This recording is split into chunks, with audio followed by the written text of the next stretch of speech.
యుఎస్కి Iran అంటే ఎందుకు ఇంత హేటో ఈ వీడియోలో తెలుసుకుందాం. దీనికి మనం 1953లో జరిగిన ఒక సంఘటన గురించి తెలుసుకోవాలి. అయితే 1953లో యూకే చాలా వరకు ఇరాన్ యొక్క ఆయిల్ ఇండస్ట్రీని కంట్రోల్ చేసేది. ఎక్స్పోర్ట్స్ కావచ్చు, రిఫైనరీ కావచ్చు, అన్నిటినీ కూడా. సో 1953లో అప్పటి ఇరాన్ ప్రైమ్ మినిస్టర్ మొహమ్మద్ మొజదీక్ ఈ ఆయిల్ ఇండస్ట్రీని టోటల్ నేషనలైజ్ చేశాడు. పీపుల్స్కి మంచిగా ఉండాలి అని చెప్పేసి, వాళ్ళ వెల్త్ని పెంచుకోవడానికి. కానీ యూకే తన ఇంట్రెస్ట్ పోతుంది అని చెప్పేసి అప్పుడు ఒక తిరుగుబాటుని సృష్టించింది ఇరాన్లో.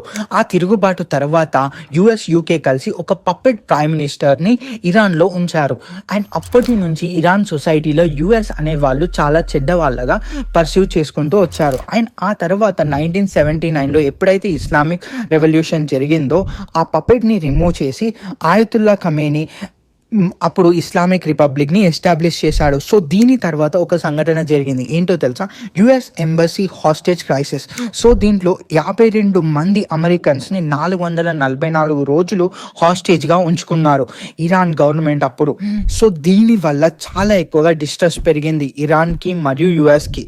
సో ఆ తర్వాత ఎప్పుడైతే న్యూక్లియర్ ప్రోగ్రామ్ని డెవలప్ చేసుకోవాలి అని అనుకుందో ఇరాన్, అప్పటి నుంచి కూడా యుఎస్ చాలా ఎక్కువగా అపోజింగ్గా చేసింది.